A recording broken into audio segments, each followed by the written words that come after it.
Les diacres et leurs épouses viennent des 4 coins du monde.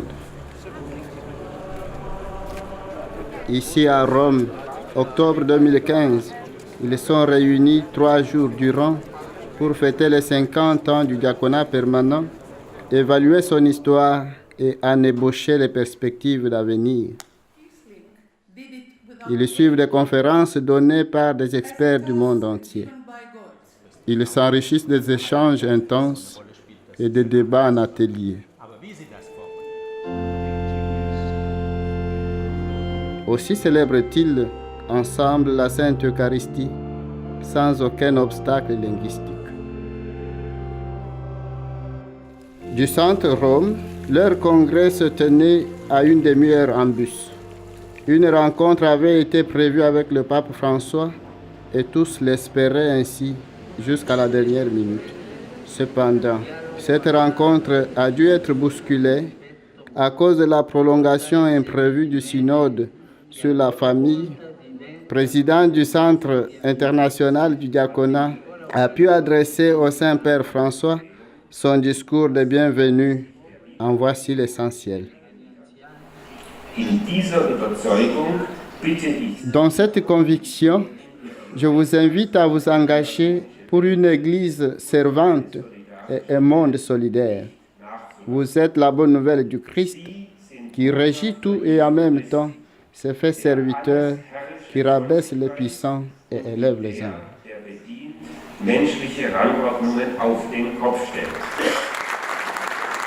Audience loupée, il visite alors au moins l'extérieur du Vatican. Ces 2 diacres anglais, eux, ont choisi de s'entretenir ici. Malgré leur estime pour le pape François, ils auraient bien voulu lui parler personnellement. J'aimerais bien que le Vatican comprenne mieux et appuie plus fortement notre vision des choses, car nous travaillons avec des gens de la rue. Même avant 1700 ans, le service des pauvres a toujours été la caractéristique typique des diacres depuis l'aube de la chrétienté. L'église San Lorenzo est consacrée au saint patron des diacres. Au milieu du IIIe siècle, le diacre Laurent devait remettre le riche patrimoine de l'église à l'empereur Valérie. Mais il lui amena plutôt un groupe de mendiants en lui disant « Ceux-ci sont les vrais trésors de l'église. » À cause de cela, on l'a sacrifié et enterré dans cette église où les diacres commémorent aujourd'hui leur saint patron. Impressionné face au changement de l'histoire. Moins d'un siècle après le martyre de Saint-Laurent, l'empereur Constantin, converti au christianisme, fait construire cette église, Saint-Paul, hors les murs. Le christianisme et avec lui le mystère du diaconat ne se limite pas seulement à Rome. À quelques mètres de la tombe de Saint-Paul apôtre, 2 diacres avec leurs épouses racontent leur cheminement vers le diaconat. Alors qu'un couple vient de Hong Kong, l'autre couple est plutôt de l'Amérique latine. La diversité abondante des formes de vie et de travail diaconal dans le monde entier a offert la chance à trouver des perspectives d'avenir pour le diaconat permanent grâce à ces échanges à l'échelle internationale. Aux États-Unis, on connaît des diacres permanents depuis 45 ans, alors qu'en Russie, on vient de commencer à y réfléchir. À Hong Kong, le diaconat permanent a une si bonne formation qui éveille l'intérêt même chez des jeunes gens. C'était des ateliers organisés en groupe linguistique qui offraient des espaces importants pour des échanges rassurés, enrichis. Les diacres des pays plus pauvres ont été stupéfaits d'apprendre que même leurs collègues des pays riches doivent faire face à la pauvreté et à la misère. Pour les femmes des diacres, il a été important d'apprendre aux États-Unis ou en Amérique latine Les épouses sont beaucoup plus associées à la formation diaconale qu'en Europe. De la même manière, les relations entre les prêtres et les diacres diffèrent, particulièrement dans des pays où le diaconat n'existe que depuis quelques années. Les diacres ne se sentent pas acceptés par les autres clercs. Un diacre de l'Amérique du Sud put donner une réponse claire à cette question lorsqu'il a exposé à la mise en commun la fin des ateliers sur le thème des perspectives d'avenir. Je veux et je prie pour cela, que les évêques conçoivent le diaconat tel qu'il était voulu originellement, qu'ils n'en développent pas un concept ou un sens qui s'écarte de ce que les pères conciliaires avaient voulu. À Hong Kong, nous avons fait beaucoup d'efforts pour la formation depuis les dernières 30 années, et cela non seulement pour le clergé, mais aussi pour les laïcs. Ils sont très qualifiés et veulent travailler pour l'Église, car celle-ci est aux laïcs et non pas seulement au clergé. Pour moi, la vision du diacre comme un serviteur guide est importante. Dans un de nos documents, le diacre est caractérisé comme quelqu'un qui anime le peuple de Dieu. Il est un d'entre eux, vit avec les gens et motive les chrétiens à faire ce qu'ils sont appelés par leur baptême à réaliser. C'est donc exactement l'Église servante dont vous parlez aussi. Le diacre ne doit pas faire tout seul. Il est la personne qui fait en sorte que les baptisés fassent ce qu'ils sont invités à faire par le baptême.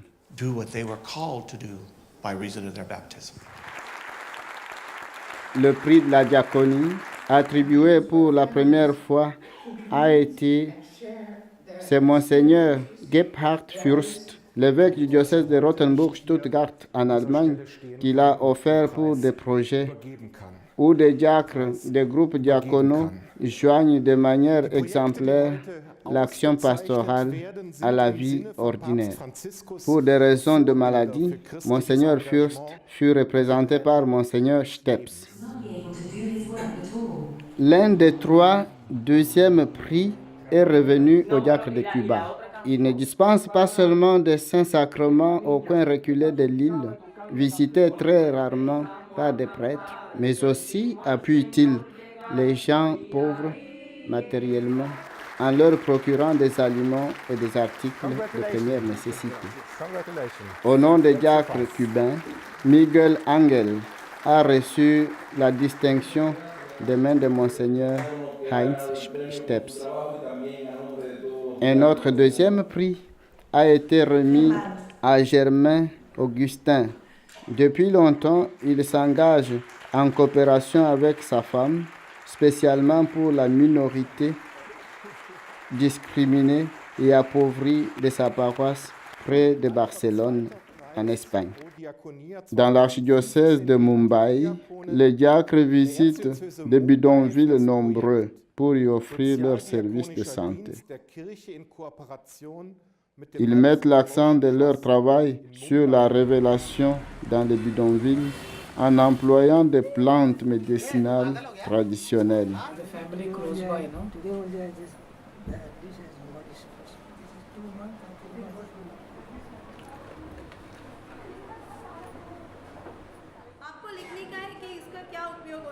Ils instruisent les femmes dans l'usage des herbes et leur culture dans leur propre jardin.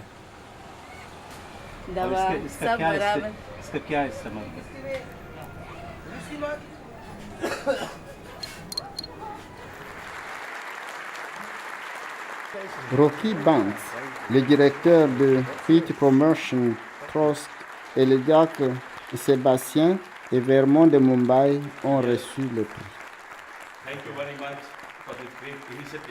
Le premier prix fut attribué au diacre László Gorov et son épouse Christina de Budapest, Hongrie.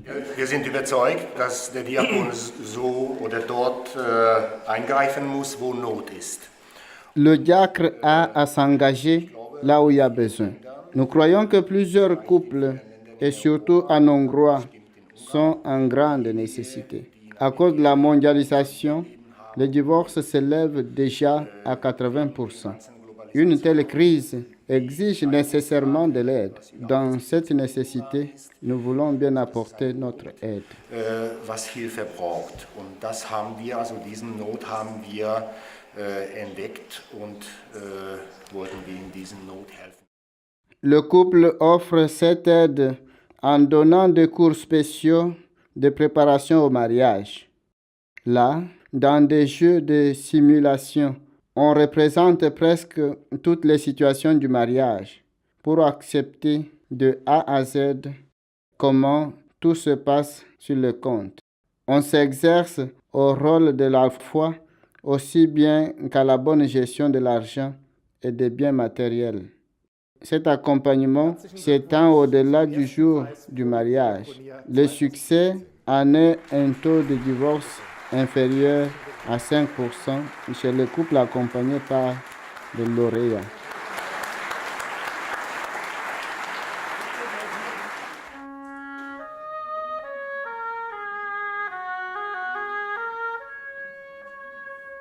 À la fin du jubilé, l'impulsion la plus forte est venue de la visite d'Assise. François, le fils riche d'un commerçant, devient le diacre par excellence. Cela signifiait pour lui le dévouement absolu pour les pauvres. Car ceci était pour lui, et selon la piété populaire de son époque, l'image du Christ de douleur. Celui qui veut servir le Christ doit pour cela aider les pauvres. François a voulu vivre en fait ce diaconat comme laïc. Aujourd'hui, la petite chapelle de François se trouve voûtée d'une église énorme. Mais justement, au centre de cette église, elle reste une demande et un défi que Saint François nous a tous laissés. Gardez-vous réellement le Christ à l'esprit et vivez-vous les pauvres de votre temps? Protégez-vous la création du Dieu de la miséricorde? Rien ne pouvait représenter mieux l'esprit diaconal de François que l'office célébré à l'endroit où le poverello a vécu, prié et aidé il y a presque 800 ans.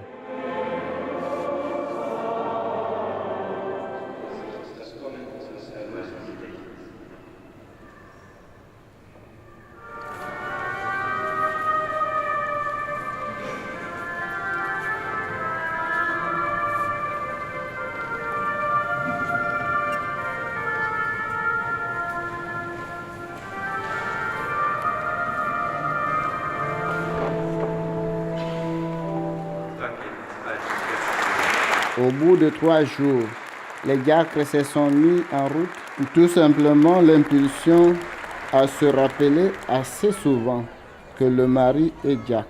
Une croisade, bien au contraire. Tout simplement l'impulsion à se rappeler assez souvent que le mari est diacre. À en parler aussi aux enfants pour qu'ils en prennent davantage conscience et à accorder plus d'espace aux impulsions spirituelles dans notre vie familiale. Ici, j'ai trouvé une nouvelle conception. Nous ne sommes pas le pont, mais des bâtisseurs de ponts. Ceci est nouveau pour moi. Je dois lancer les choses au lieu de lancer moi-même le pont.